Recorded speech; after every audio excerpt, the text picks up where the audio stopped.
we talked a little bit about stress and how to handle difficult times. And you mentioned the protests and COVID. Yeah. So how do you navigate difficult times? I guess there's not a one way to do it, but with the market shrinking, the economic crisis post-COVID, and also we talked a little bit about that, but also the trends. Well, I guess plant-based is not just a trend, it's really something for your health, but on social media it was like a trend. It was trending, yeah. And now it's still a trend, but maybe not as big as before. So how do you handle that? Yeah, it's difficult because it's patience, and you think that you were getting out of something, like getting out of COVID, getting out of protests, or different things, where actually in relationship was not so bad. The worst has been actually reopening of Hong Kong and the lack thereof of how it reopened, and also as you said, the shrinking market, where our competition started dying off and closing, which is not a good sign. It's like we did not recuperate from that. We just saw that the market was shrinking. That's been very difficult. And also a lot of our customers leaving. So I think we have to continually having to reinvent ourselves. We're really all dual language now. We're doing Chinese mainland social media. We're really trying to push as much to adapt to the new Hong Kong and how we're seeing it evolve. But it's been quite difficult to just to continually, with limited resources, with limited, we just came out of this massive battle. We don't have the resources to do any crazy things, but then we're continually having to educate people because our concept is not necessarily so straightforward, in the sense that we're having to always educate people on why we do it, why is it different, what is the quality, what makes us special, blah, blah, like what are our sustainable practice, why is our price point the way it is, and so on. So that's that continual grind, and also even the change of press landscape. We used to have a lot of attention because of what we did. Our story was powerful. Now there's no interest. If you don't have a PR that hashes out your words and tell that publication to say it, there's no more sort of honest, the journalists used to come. I haven't seen one since after COVID that was not referred or acted for a relational thing. So even press has changed, the stories have changed, and the interest in green, sustainable, blah, blah, is all-time low for me. And we tried to do this research in how much is our sustainability aspect worth or guiding any consumer behavior. We found that it's zero. It's literally zero. No one actually cares to make a purchase based on that. It's price point, it's value based, it's good for you. That's something that we'll care about. It's emotional. Exactly. But then it doesn't really go beyond that. But then we keep it because it's our own integrity. It's how we want to do business. But we're not doing it as a marketing gimmick or anything like that, because it's not even adding value to our concept. It's really, we have this integrity. We want to show up like this. So that's a bit difficult because we feel a little bit more transparent, and we feel like what is doing good is more like the food that is creating inflammation rather than giving life to people. But what do journalists are looking for then? What's the interest? Their team, what I've been told is their team has gone down, their budgets have gone down, and now they just work with PRs that invite them in certain places. And it's just a much less, like they don't have the time to kind of seek and share the story. And also they've covered us a lot in the past, but it doesn't seem to be too much talks on sustainability, on green and this and that. Like there was this kind of peak out in flux during COVID, and then it's been going down, and I haven't seen anyone sort of or anything kind of re-pick up those stories, or not even us, but just in general. September, October of 2019. And then from there, it was like 10 months of pure R&D. From the day when we had that thing, it was like, I'm a marketing student. My co-founder is an electrical engineering student. We have no idea of what chemistry is. We don't know what fructose is. We don't know what sucrose is. So we have to learn everything from scratch. So, we were like... How did you do it? Did you watch YouTube tutorials on how to make beer? So the fun part was like I really wanted to do it offline. I wanted to learn. Okay. I wanted to pay for a course and learn. But before we could do that, COVID hit. And then everything was shut. And I couldn't go to like actually learn it physically. So like we literally ordered a home brewing kit from Amazon for like $35. And then I'm a YouTube learned brewer. Like I literally learned brewing on YouTube. I remember I was in my pantry of the dorm room.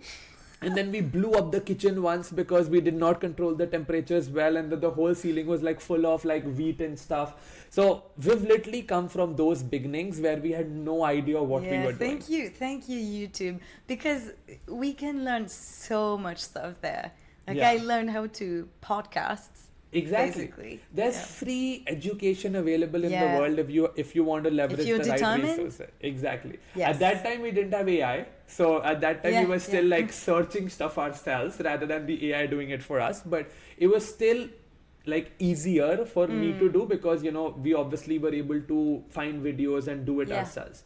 I mean, 10 months was literally just pure R&D and see if this is even feasible or possible or not.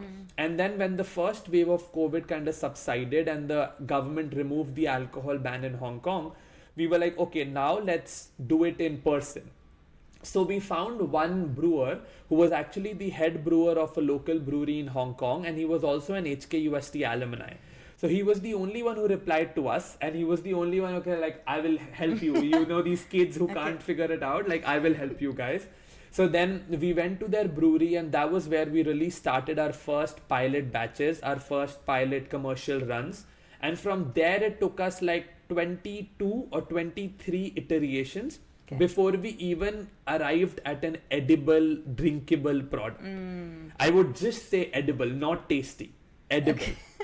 So how many liters of beer did you end up drunk or what? We will not get there. But like the point is, it's not even good drunk because you're drinking like bad alcohol. Yeah. Some are very salty, some are very sweet, some taste so bad. So like you literally have to try everything. So like, and as soon as we arrived at that one edible product where we were like, oh, like this will not kill me, this is like okay. Then we were like, okay, let's stop wasting time. Let's take this product and actually set up booths, go in front of people and make actual people try it. And I've had I remember we did this booth in Lychee Cork in 2020, and then we made people try that beer and people literally like spat it out in front of us because it was bad. Yeah. It was bad. And we were like, sure, you can do it and I accept the feedback, but give me the feedback, what you don't like about the product. Yeah. So that was really the journey of how we, came to the idea of how can we make beer. Then we constantly kept iterating, making better products, going in the market again, and this loop until we were very happy with the products which hit the market. And so like end of 2020 was when we were like officially on the market, started selling in stores. So it's been like 4 years since we've been actively selling on the markets in Hong Kong. Back to your experience, why did you quit your corporate job as marketing director in a big company and started your own path? So this part is that I did quit actually. So what happened is my first company, it's called Aspo Drives. It's a company that help Chinese farmer in the rural area to get made in Germany gearboxes, engines to increase their vehicle efficiency. And that company was built while I was still in corporate. And we got a 60,000 euro loan from the bank, and there was no VC or any kind of pitch. And it was like 12% interest or something, really bad deal, actually. And then we all had our business so our corporate career on the side, and then we built this business until 2017, 7 years down the road. The business has become quite big, and then we try to hire other CEOs, but we're too small to hire a professional CEO, but also too big to just run the three of us on the side. So we made a decision that I quit my corporate career because I was the link between Germany and China. So I brought that company to Singapore in 2017. And so I kind of had an easy entry in the entrepreneurship because I had my corporate career. So I had a safe salary to support, this, and then with two other partners, and that's make a big difference as well. So you carry, equal weight, the three of us, and then two of them were much more mature than me. So I had my first entrepreneur journey I think I was very fortunate to start softly. Why do you say it's soft? It was soft, a soft start in Soft entrepreneurship. start. Yes, because so I had no families. I had only myself to carry on. I had no financial instability. I had a corporate career, which most of the entrepreneur, they start like cold turkey, literally. And then some of them has a family to feed, and they have a aging parent to support. So I literally only had myself, and then two strong partners to work together. And so it's a soft start, I would say. And how long did you work in that for that business of yours? So we started business in 2010, the three of us, and then we exited. So I brought the company in 2017 to Singapore, and they want to expand in Southeast Asia, just to recognize the geological challenges versus where we only to have the business in China. We didn't expand that much as we wished. And then so we kept the expanding only in China. And then in 2019, right before COVID, we exited. So we got a big acquisition from one of the biggest construction firm in China, and was in hindsight blessing in disguise, because we didn't want to quit because the business is going well.